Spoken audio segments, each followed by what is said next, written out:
From CitrusTV News, this is a special report.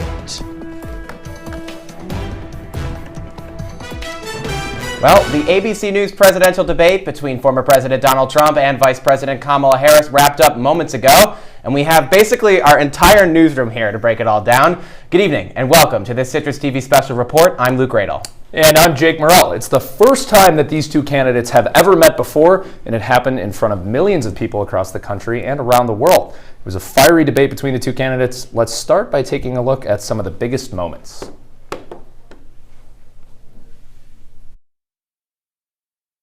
She gave up at least 12 and probably 14 or 15 different policies. Like, she was big on defund the police. In Minnesota, she went out. Wait a minute, I'm talking now.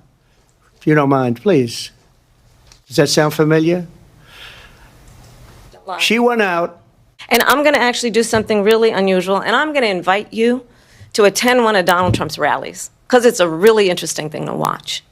You will see during the course of his rallies, he talks about fictional characters like Hannibal Lecter. He will talk about windmills cause cancer. And what you will also notice is that people start leaving his rallies early out of exhaustion and boredom. One person.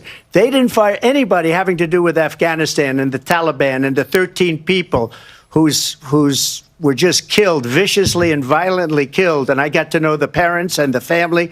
They didn't fire. They should have fired all those generals, all those top people, because that was one of the most incompetently handled situations anybody has ever seen. Donald Trump was fired by 81 million people. So let's be clear about that. And clearly he is having a very difficult time processing that. So Jake, clearly Kamala Harris came in with a strategy to get under Donald Trump's skin. What did you think about how Donald Trump responded and how Kamala did during the debate?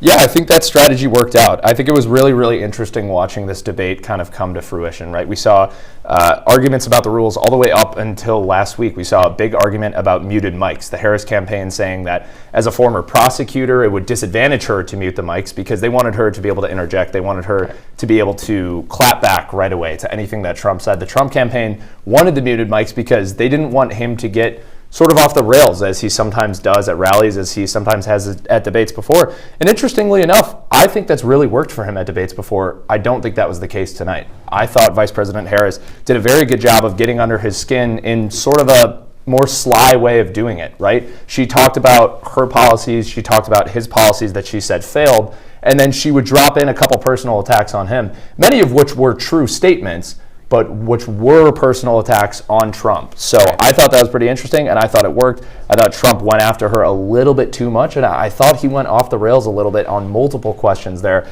I've got all of the questions and responses written down here. I'm really excited to talk about each policy, but I really thought that she did a good job at getting under her skin. And something she said right off the bat to kind of warn the audience was that Donald Trump very frequently says things that aren't true, and something that I was interested in seeing from the moderators is actually the occasional fact check. Now, it is hard to fact check Donald Trump. Donald Trump tells more falsehoods than any presidential candidate we have had in modern history. So we're going to start off our show, before we get into some of the things that Kamala Harris said and some of the policy back and forth that they had, we're going to start off by addressing a couple of the things that Donald Trump said during tonight's debate.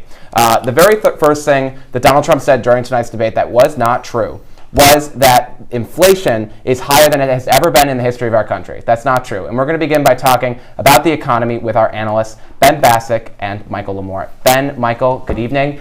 Tell me a little bit about what, first and foremost, Michael, what Donald Trump said about the economy during the debate tonight. Well, guys, it's great to be here. And the first thing I want to point out is a CBS News poll that kind of puts into perspective how important the economy is to the voter in this coming election, right? So 8 in 10 adults, according to this poll, say that the economy is one of the most important features that they will be looking towards in each candidate as this election comes up. Now, it gave Donald Trump a slight edge in the race. 4 in 10 say that prices will go down or believe that prices will go down under Trump. Now that's double that than Kamala. People believe 2 in 10 believe that prices will go down under Kamala's presidency.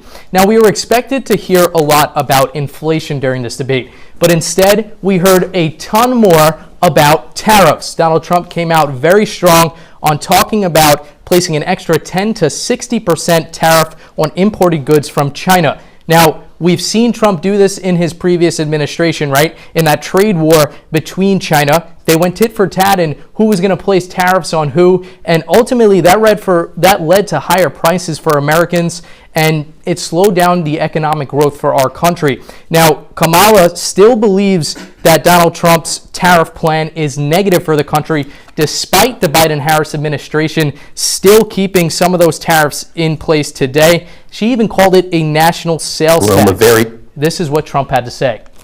Will be Trump's seventh presidential debate. It will be the first presidential debate for Harris. She knows that. We're doing tariffs on other countries. I took in billions and billions of dollars, as you know, from China. In fact, they never took the tariff off because there was so much money they can't. It would totally destroy everything that they've set out to do. They're taking in billions of dollars from China and other places. They've left the tariffs on. Now let's talk about why Donald Trump wants these tariffs, right? Kamala is coming out very strong in that it will be a national sales tax and that prices will increase for Americans. But Trump wants these tariffs to break down China and weaken them as a power. He also wants these tariffs to create an America First initiative. He believes that these tariffs, placing taxes on imports, will create a huge incentive for American-made goods. Now that's domestic-made goods at a cheaper cost. He claims it will weaken China's power and influence and strengthen America as a global superpower. Guys? Ben, let's go over to you. The Harris campaign has consistently been on the defense in the past year about their economic policies. The Trump campaign very early on talked about Bidenomics, talked about high inflation. What did Harris have to say about the economy tonight, and how do you think it'll affect the minds of voters going into the election? Yeah, definitely an interesting night. A term we heard Harris mention a lot, especially in the first half of the debate, is the idea of this opportunity economy. Now, she points to this proposal she has where small businesses will be able to write off around $50,000 in startup expenses. That's obviously spread out over a period of time. They can't do all those write-offs immediately. Now, those same local businesses, entrepreneurs, CEOs, are going to be hit with a lot more regulatory measures. We saw the Biden administration spend around $1.4 trillion in regulatory measures. That's 45 times as much as the Trump administration, 5 times as much as the Obama administration. On top of that, these same people are going to be hit with a higher marginalized income tax, and now a new proposal that would actually tax unrealized capital gains. So there's no doubt about it that under a Harris administration, there are going to be higher taxes for those middle to upper income earners. Now, when it came to the economy, she fired right back at President Donald Trump. Let's take a listen to what she had to say. Donald Trump left us the worst unemployment since the Great Depression. Donald Trump left us the worst public health epidemic in a century. Donald Trump left us the worst attack on our democracy since the Civil War. So Harris did misspeak a little bit there. It is not the worst unemployment since the Great Depression, rather the Great Recession, which was just around 20 years ago. Now, staying on the topic of unemployment rates, let's take a look at some rates from 1920, the Great Depression, to modern day in 2024. We saw around a 29.4% unemployment rate during the Great Depression, peaking at around 14.9% during the pandemic, with a 9% spike under the Biden presidency and a 6.4% unemployment rate at the end of the Trump presidency. Now we're at around 4.2%, so just around 2 percentage points different from what we saw back when Trump left office. Not a huge change there. Something she also leaned on was saying that this was the worst pandemic in centuries. Taking credit for those 300,000 jobs, Trump characterized those same jobs as bounce-back jobs, saying those were his jobs before the pandemic. People just went back to work after the pandemic. What we didn't hear a whole lot about was the Inflation Reduction Act, which didn't necessarily inflect inflation a whole lot, but it did give us a few more jobs under the Biden administration when it came to the economy. Now, obviously, to pass any of these economical measures, she's going to need congressional support, making those House and Senate races just as important as the presidential race itself. We got about 2 months until the race for the Oval, so it's definitely going to determine a lot when it comes to the economy in November. Ben, thank you so much. Really appreciate it. The economy, Jake, has been the #1 issue at the top of voters' minds all throughout this election cycle, and I want to show you a little bit of polling. I know that CNN says they have the magic wall, but look at this. I got my magic wand. You got the magic Here we wall. go. Whoa, watch look at that. There go the polls. That's very high budget stuff right there. So, ask likely voters nationally, who do you trust to handle the economy? 55% of voters say Donald Trump. Just 42% before the debate 2 days ago said Kamala Harris. Do you think that she made up the ground she needed to make up on the economy tonight by laying out some of those plans and policies we heard from her? Yeah, I'm surprised Trump didn't just come out there and say, it's the economy, stupid. Do a little Bill Clinton. I thought the answers on the economy were really, really interesting, right? They got into it right away at the start of the debate, and I think both of them somewhat derailed the question in talking about other things, right? Trump moved the economy question right on into immigration, something that he wanted to hit on a lot in this debate. I'm not sure if he hit on the right notes that he wanted to. What? Did you think that, like, him suggesting that migrants are coming to eat pets? That's exactly what I was about to say. The kind of disciplined policy message we were expecting to hear? I think he had a couple gaffes where he missed, where he could have hit her a little bit harder on immigration, but I also was a little bit surprised about how little both candidates talked about inflation. Now, inflation has eased in the recent months, that's true, but that doesn't seem to affect what the Trump campaign says about inflation. And as we can see right here with this beautiful poll that you pulled up for us, the economy tends to be the most important issue on the minds of voters in every presidential election. And we have a president who lost incumbency while the economy was struggling. Harris/Biden could be another one, although the economy is making quite a bounce back. A lot of economists saying that we're hitting sort of that soft landing. That's a whole other subject. Many people saying. I think your point about inflation not being discussed very much is very interesting, and I think it kind of comes from the fact, when Donald Trump talks about inflation and the cost of food, he talks about, bacon and eggs and all these things going up. I mean, when was the last time Donald Trump ever went into a grocery store? Like, when did that happen last? I mean, he's been a billionaire for 40 years. I don't know when that's happened. Meanwhile, Kamala Harris talked about her personal story. She led her very first answer in this debate, talking about how she had a middle-class upbringing. She's hoping that will resonate with voters and help improve these numbers that we see behind me on this graphic. That personal bit is something that she hit him on pretty consistently throughout the debate, but we'll get into that a little bit more later. Moving on, when Donald Trump was president, he appointed 3 of the Supreme Court justices who overturned Roe v. Wade in the Dobbs decision in 2022. Now restrictions are up to the states, with many conservative states seeking to restrict abortion access. But what will Harris and Trump do about the issue if elected? It is at the forefront of political discussions, and it has been since the overturning of Roe v. Wade in 2022. You ready for another poll, Jake? 67% of Harris supporters say that abortion is very important to their vote, in contrast to only 35% of Trump supporters. So, here to break it all down, Isabella Galan and Caitlin Campbell. Thank you guys so much for being here. Bella, I want to start with you. What has Kamala Harris's record been from her time as California AG all the way up till now as vice president on the issue of abortion access? Absolutely. So during her time as California's Attorney General, Harris worked towards tightening regulations on crisis pregnancy centers, which are also referred to as anti-abortion centers. Now, these non-medical facilities have minimal government regulation and focus on discouraging people from terminating their pregnancies. Harris drew a contrast with former President Biden, who held a more conservative position on abortion earlier in his career. Some see her history with this topic as a stamp of credibility. However, anti-abortion groups use her previous work to label her as an extremist. We have seen Harris tour the country over the past 2 years, really serving as the face of the White House for this movement, even being the first sitting president or vice president to visit an abortion clinic back in March. Now, during the debate tonight, she stood firm on her stance about working with Congress to sign a law codifying the federal protections that existed under Roe v. Wade, emphasizing how faith should not be a deciding factor.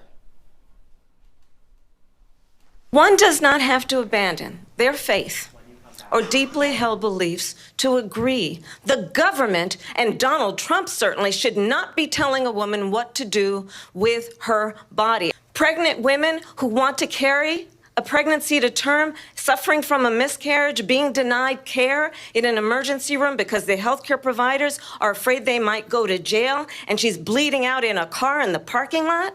She didn't want that.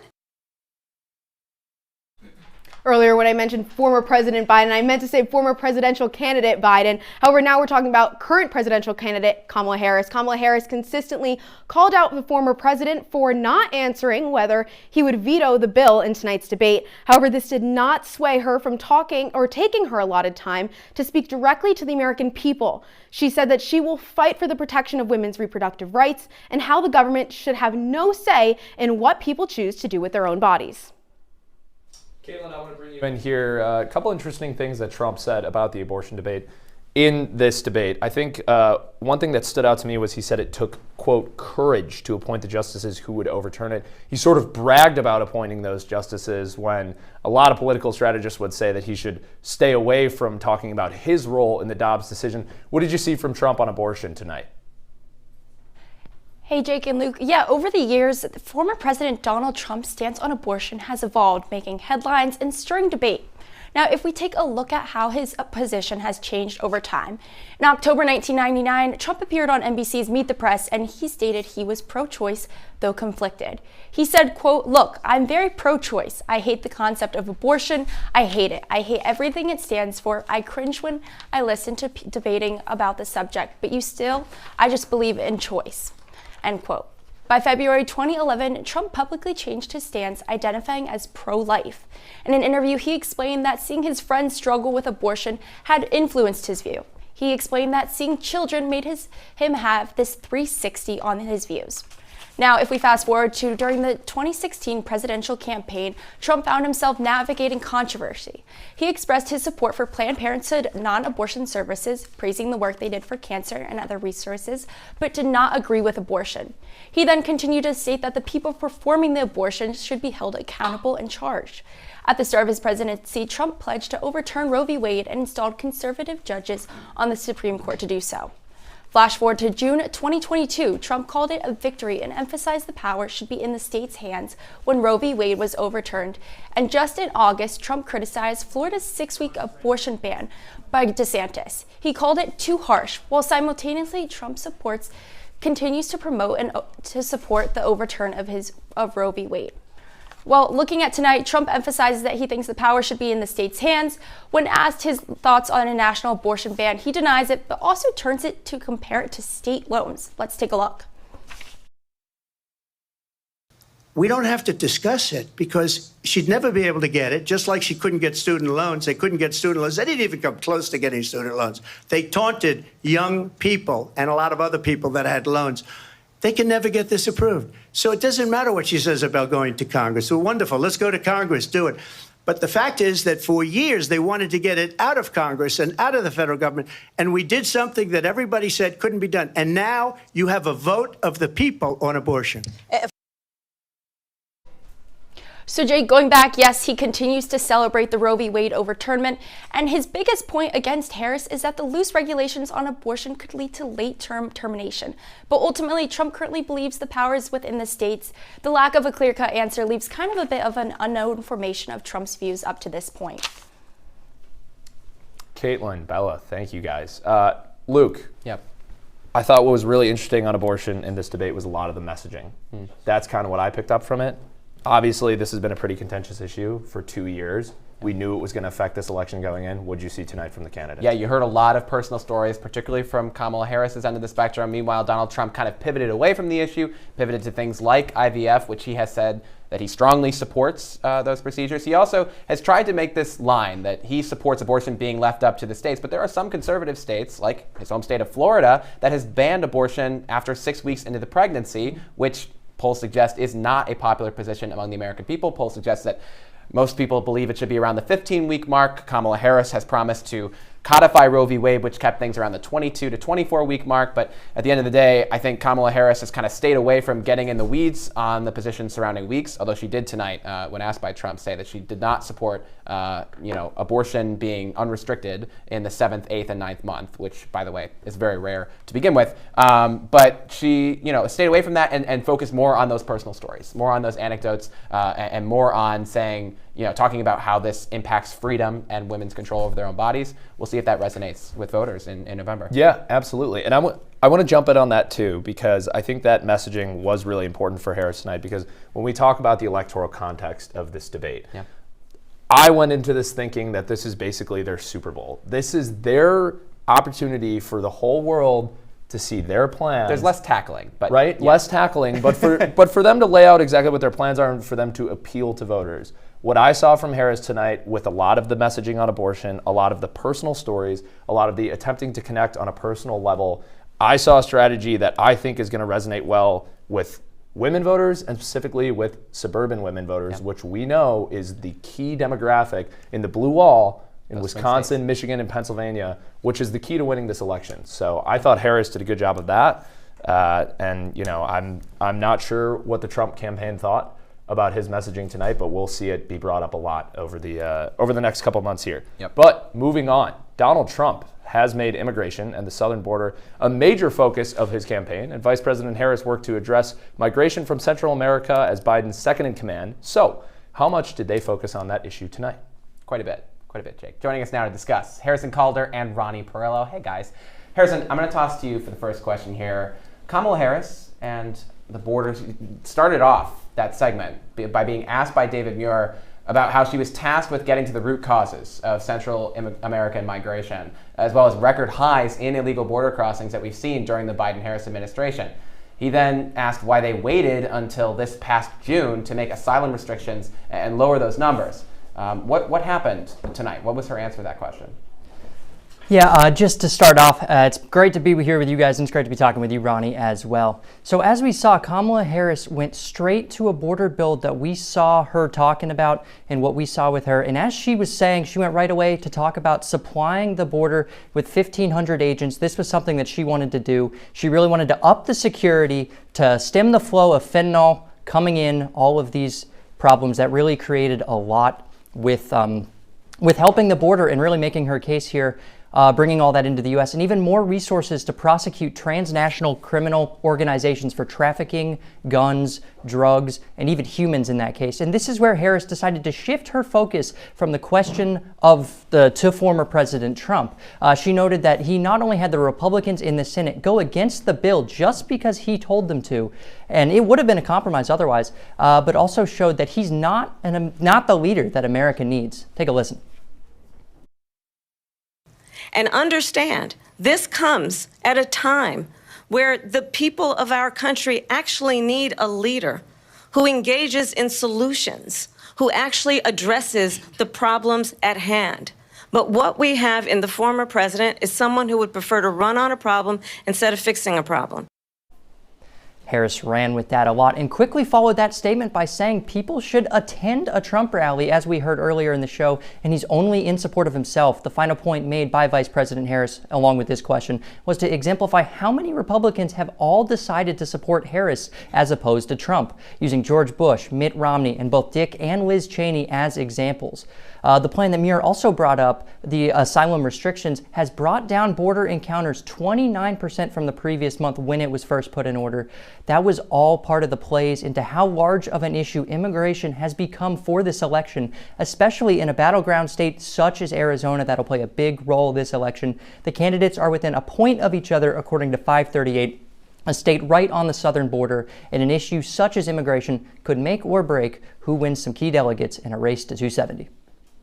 Thank you so much. You talk about Liz and Dick Cheney supporting the vice president. I thought it was really interesting. The very first question she was asked about the border, she pivoted to talk about a bill that was co-sponsored by James Lankford, one of the most conservative senators from Oklahoma, the author of the bill on immigration, that compromise there. It was a really interesting pivot by her. And pushed through by McConnell. But speaking of Republicans and their stances on immigration, Ronnie, I want to bring you in here. We mentioned that Trump has hammered immigration and the border a lot in his campaign.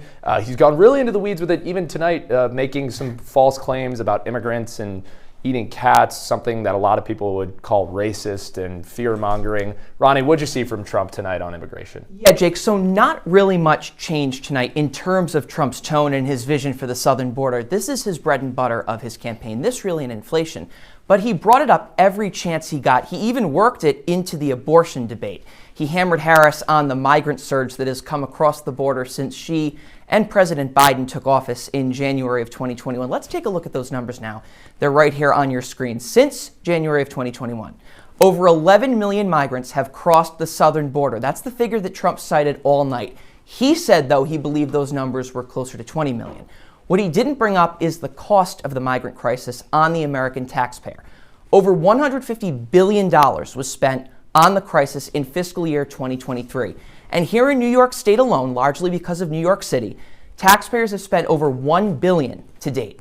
Now, he did make mention of drugs. Customs and Border Protection reports almost all the fentanyl coming across into the U.S.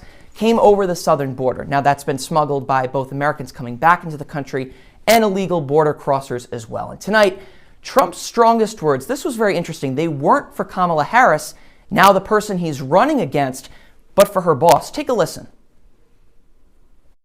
go down to Washington, D.C., and let her sign a bill to close up the border, because they have the right to do it. They don't need bills. They have the right to do it. The President of the United States, you'll get him out of bed, you'll wake him up at 4 o'clock in the afternoon, you'll say, come on down to the office, let's sign a bill. Now, there were points where the former president wasn't explicitly clear. David Muir asked him how he would deport millions of people in the country who are here illegally. He dodged that question, only mentioning that he would use local police and National Guard. This has come up many times at his rallies. He also said that migrants in Ohio were eating people's pets and that they were asking where their dogs went. Police there say that they have not received any reports that pets have gone missing. He also didn't answer why he wanted to kill that bipartisan border deal, Luke, that you had mentioned, co-authored by Republican Senator James Lankford. But Trump still holds this issue very close to his heart, and he's able to slam Harris on it because of Biden and her relaxation on the crisis when they were first elected. Don't forget, Biden and Harris shut down border wall construction. They called it un-American, and now Harris needs to play catch-up in order to win on that issue. Guys? Ronnie, thank you so much. I thought it was really interesting in a new Harris campaign ad about this issue of immigration. She used video of the border wall that was actually, sections of it were built by Donald Trump. Now, in the past, she had criticized construction of the border wall, saying, yes, it was un-American, saying that it was racist and fear-mongering and xenophobic. And then now she's touting her support of bills by people like James Lankford that would have strengthened border security protections, including continuing to build that wall. It's interesting to see how, 9 years ago, everybody kind of railed against build that wall as an, impractical policy push. And now it seems to be being embraced on a bipartisan basis. What do you think about that? Really interesting switch on messaging there. I like that you noted that. Another thing that I thought was interesting out of Harris tonight was the first thing that she talked about with immigration was being a prosecutor and prosecuting gangs. And she used a very personal anecdote about fentanyl. And I thought that was another interesting thing because that's something that Republicans have repeatedly nailed Democrats on, especially with the border crisis. So I thought it was interesting to see the Harris campaign kind of trying to embrace it. And then Trump just bringing it up pretty much whenever he can. It's been a winning issue for Republicans. It really has. So I thought he did a good job bringing it up a lot. I'm not sure if he cut through to voters like he did in the first debate in June. One thing that was really interesting about Harris's debate strategy, this was definitely a plan by her advisors going in on issues where she, had changed her position in the past or was unpopular, things like fracking, which we'll talk about in a second, things like immigration. And the immigration answer specifically, instead of directly answering the question, she would say something that was pretty intentionally designed to trigger Donald Trump. Very intentionally designed. In this case, it was that rally clip that we showed you a little early on. That was an answer to a question about immigration. It had nothing to do with his rallies, and she did that so that way he'd be distracted by the fact that she hadn't answered the question about immigration and then try to defend himself about his rallies. I mean, it was a really interesting way to play off of his kind of psyche in the debate. I thought it was a really good strategy on their part. Absolutely. Yeah, absolutely. So one of the biggest issues facing young voters, our audience here at Citrus TV, is the environment. But both candidates have been moving away from proposed sweeping policy efforts to help curb climate change, like the Green New Deal. Let's bring in our very own Lauren Holmeyer and Peter Berry to discuss this issue. Lauren, what have we seen from Kamala Harris in this kind of evolution since she ran initially as a 2020 primary candidate to now when she's running in a general election hoping to win the votes of everybody, not just Democrats? Well, good evening, Luke. In contradictory to Kamala Harris's past, tonight she confirmed that she no longer has an interest in banning fracking, but she rather supports it. Take a listen to what she said earlier tonight. I will not ban fracking. I have not banned fracking as Vice President of the United States. And in fact, I was the tie-breaking vote on the Inflation Reduction Act, which opened new leases for fracking. My position is that we have got to invest in diverse sources of energy so we reduce our reliance on foreign oil. So it's important to note that prior to the 2020 election, Kamala Harris actually said that she supported a total national ban on fracking. However, she has since said that she's reversed those views, as she said earlier tonight, and she is now in support of fracking throughout the nation. And I want to bring up the Inflation Reduction Act that she mentioned earlier tonight as well. The Inflation Reduction Act, with that, we have seen one of the largest investments in environmental change in United States history. Over $7 billion has been donated to that act, and over $1 trillion has been donated by the Biden-Harris administration to the Clean Energy Act. But let's go back to fracking and some of the reasons that fracking might be favorable in Pennsylvania. So fracking in Pennsylvania has added over 100,000 jobs in the natural gas industry. It has contributed over $40 billion to the economy. And not to mention, Pennsylvania is the #2 producer of natural gas in the nation.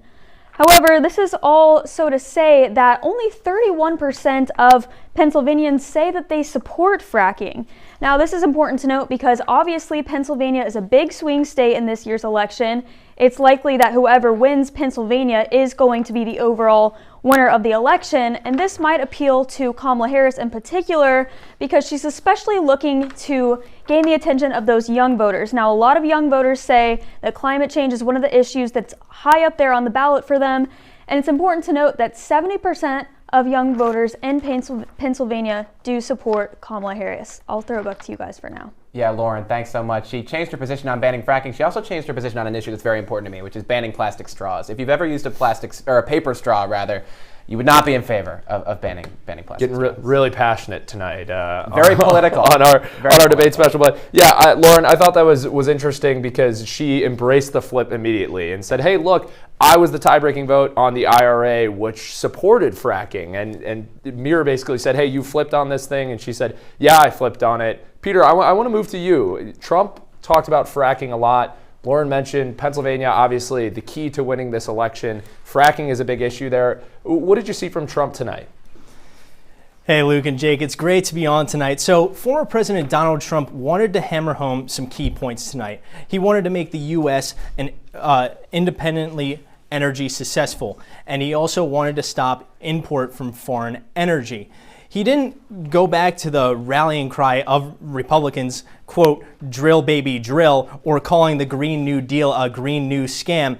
He wanted more to talk about oil and fracking. So he wanted to hit some swing states, as Pennsylvania has nearly 3 million people who live next to oil drills. Here's what former President Donald Trump had to say about that. If she won the election, fracking in Pennsylvania will end on day one. I got the oil business going like nobody has ever done before. When they took over, they got rid of it, started getting rid of it, and the prices were going up the roof. They got it up to where I was because they had no choice, because the prices of energy were quadrupling and doubling. You saw what happened to gasoline. Now, the prices aren't quadrupling here, as Biden does have the highest powerhouse energy within the United States. But here's what Trump thinks in climate change. Back in 2018, he pulled us out of the Paris Climate Accords, which Biden put us back in 2021. But he also called the Green New Deal a Green New scam, as I said before. He's going to try and slow down the transition of fossil fuels and stop renewable energies, and he has denied that climate change exists numerous times. And according to a Yale study, 72% of Americans believe that climate change exists. So this could possibly be a losing issue for Trump if he wants the younger population to go out and vote. Jake and Luke, I'm going to send it back to you guys.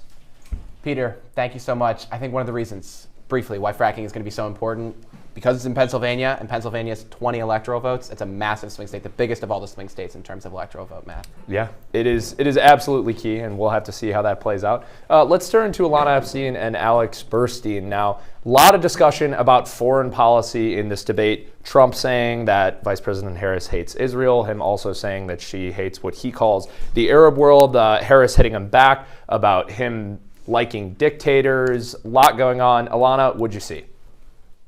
Yeah, thanks, Jake. So great to be here. So Kamala was first asked about her stance on the Israel-Hamas war. She made it clear that she wants people to understand exactly what first happened on October 7th, with Israel being attacked first. Kamala is clearly trying to cater to both sides, both the Israelis and the Palestinians, and she had similar views to what was said at her speech at the Democratic National Convention last month, of course. She said that we know the war needs to end immediately. She wants a ceasefire deal. She wants to get the hostages out, but she said we must chart a course for a two-state solution and give Israel security and also that same security to Palestine, but always give Israel the right to defend itself. Now, Trump did respond and said that all of the sudden Kamala now hates Israel, to which Kamala immediately responded, stating the complete opposite. That's absolutely not true. I have my entire career and life supported Israel and the Israeli people. He knows that. He's trying to, again, divide and distract from the reality, which is it is very well known that Donald Trump is weak and wrong on national security and foreign policy. Kamala went on to say that Trump, quote, admires dictators and wants to be a dictator himself on day one. She also stated that Trump has exchanged love letters with Kim Jong-un and made other comments about Trump's relationship with other leaders. She ultimately stated that leaders want Trump to be president because he can easily manipulate them. And ultimately, Kamala claimed that Trump does not care about democracy and wants what's best for himself, even when that comes to foreign policy. I want to turn now to Alex Burstein. Alex, this is obviously a very sensitive issue. Donald Trump says that the Israel-Hamas war would have never happened if he was president. What else did he have to say about the war tonight? Yeah, for Trump tonight was all about pitching to Kamala Harris as a candidate that has not done enough on foreign policy, whether it's Israel and Hamas or Ukraine and Russia. He was very adamant about how Harris has been on both sides of the issues when it comes to the Israel-Hamas war and really hasn't been favorable to either one. Here's what he had to say. She hates Israel. If she's president, I believe that Israel will not exist within 2 years from now. And I've been pretty good at predictions, and I hope I'm wrong about that one. She hates Israel. At the same time, in her own way, she hates the Arab population because the whole place is going to get blown up. Arabs, Jewish people, Israel will be gone. Trump has a history with Israel Prime Minister Benjamin Netanyahu and was pushed on that, but decided not to mention that. Netanyahu's been at the forefront of the war and has yet to find a ceasefire deal with Hamas. Another big thing that was mentioned tonight was the Ukraine-Russia war, and that was something that Trump said that Harris and Biden were not tough enough on. And when Trump was asked if he wants Ukraine to win the war, he refused to give an answer. But guys, back to you. Alex, Alana, thank you so much. Really appreciate it. You know what, Jake? During a special report, we often have breaking news that happens, and we do have some pretty big breaking news. We talked a little earlier about how our audience is college viewers, college students, and I think there's no bigger figure, celebrity to our generation and to all generations, really, than the childless cat lady herself. Do you want to break the news, Jake? I would love to break the news. Taylor Swift on Instagram just about 35 minutes ago endorsing Vice President Harris and Tim Walz for president. Luke, we know that this carries weight. It really does. This is one of the most famous people in the world. Yeah. Tegan, I'm going to have you actually, can you zoom in camera 2 for me? I'm going to show the folks at home my phone. So this is the endorsement, if you want to focus up a little bit on that. She's holding her cat. If we want to get a little focus on that. She's holding her cat. And Jake, if you want to read off a little bit of what she had to say in attached to this. So last couple paragraphs. I will be casting my vote for Kamala Harris and Tim Walz in the 2024 presidential election. I'm voting for Kamala Harris because she fights for the rights and causes I believe in, and I believe we need a warrior to champion them. I think she's a steady-handed, gifted leader, and I believe we can accomplish so much more in this country if we are led by calm and not chaos. I was so heartened and impressed by her selection of running mate Tim Walz, who has been standing up for LGBTQ plus rights, IVF, and a women's right to her own body for decades. I've done my research and I've made my choices. Your research is all yours to do, and the choice is yours to make. I want to say especially to first-time voters, remember that in order to vote, you have to be registered. We know that carries weight as well. Big story about that last year. She said she finds it much easier to vote early, and as you mentioned, she said, with love and hope, Taylor Swift, childless cat lady, J.D. Vance is never escaping that. He's never escaping that joke. And you know what? I'm really interested to see. So this is an Instagram post. She has millions of followers, hundreds of millions of followers on that platform.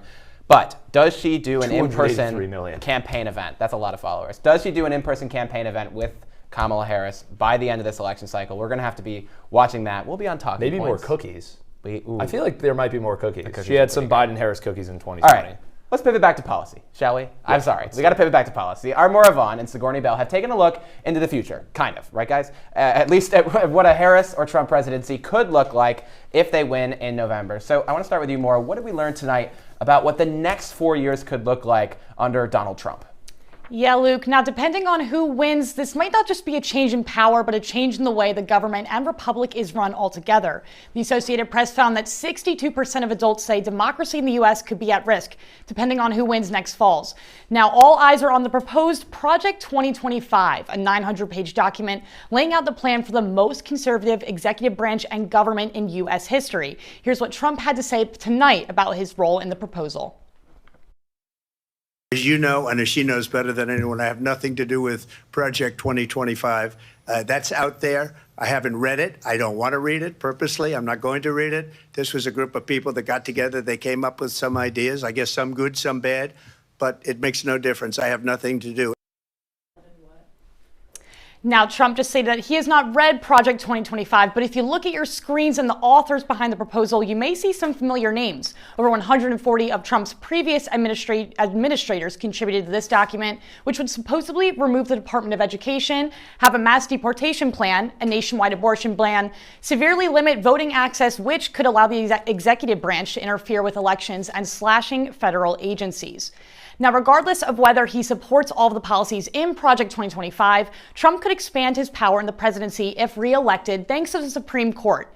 In a 6-3 decision, the justices held over the summer that the president is entitled to absolute immunity from criminal prosecution for certain official acts within the president's actions under constitutional authority. During his presidency, the question is, will this be the set rule for all presidents to come, to be granted immunity in certain cases under a term?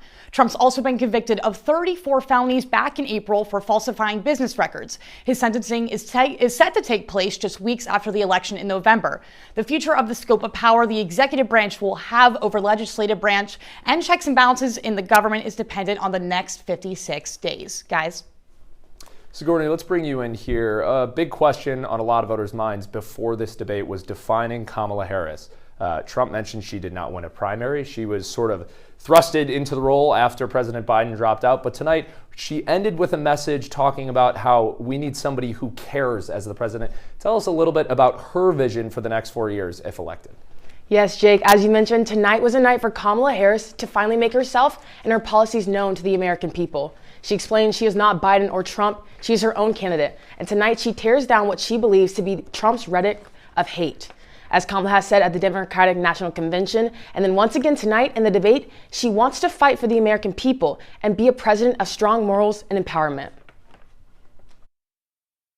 My values have not changed. And what is important is that there is a president who actually brings values and a perspective that is about lifting people up and not beating people down. But what does it look like to be for the American people? Well, Kamala talks about how she hopes to have empowerment throughout her presidency. In office, she wants to make her policies known, and obviously she wants to be someone who uplifts the minority class. But as we know that she will be her first minority president if elected, and so her presidency can set the tone for America. Yeah, Sigourney, a really important point. Thank you so much, and thank you so much to all of our analysts tonight. Jake, finally, before we go, we want to focus on the facts. And we talked a little earlier on about how there was a bit of a lopsided, fact-free zone here for one of the candidates. So we want to take a look at some of the claims that were made. We have them here on our magic wall. This is why we do journalism. Give me the magic wall. Here we go. Here comes the magic wall. These were some claims that were made by the former president. He said that inflation is the worst it's ever been in the history of our country. That's not true. He said that migrants are coming to the U.S. from insane asylums, but his campaign has not provided any proof of that when asked. He said that every legal scholar wanted Roe v. Wade overturned. That's not true at all. Trump says that President Joe Biden was found, quote, essentially guilty in the documents case. That's also not true. He was not charged on anything. Trump says that Nancy Pelosi was somehow responsible for January 6th by rejecting the National Guard. Donald Trump, as president, was in charge of the National Guard, not Nancy Pelosi. Trump said to Kamala Harris, quote, "People don't go to your rallies." That the Harris campaign is paying to bus people in. That's ridiculous. He says that Democrats want illegal immigrants to vote. It is illegal for non-citizens to vote. Trump, again, lies about the results of the 2020 election. Donald Trump lost the 2020 election. We saw he claimed that Iran stopped funding terror under his administration. That's not true. He says a whole bunch of other things. He said crime was way up. It's actually way down. He says that all of the cases that were brought against him were brought by the DOJ under President Biden. That's not true. We could go on and on. Luke, a couple final thoughts here. He did a lot of that in the debate in June. He won the debate in June. He did. That did not work tonight. Donald Trump did not win this debate. I don't think that he won this debate. I thought Harris did a great job in getting under his skin. I thought she got him to kind of get over his skates a couple times. He said, "Quiet, please." He tried to parlay her "I'm speaking" moment from the 2020 election. I thought she did a good job getting under his skin and presenting herself to the country. Before we go, yes or no, will there be a second debate? I'm going to go with no. If I were the Trump campaign, I wouldn't do it. And we'll see you there. That concludes the Citrus TV special report. Be sure to follow us on Instagram and X for Citrus TV News. I'm Luke Radel. And I'm Jake Morel. Have a great night, Syracuse.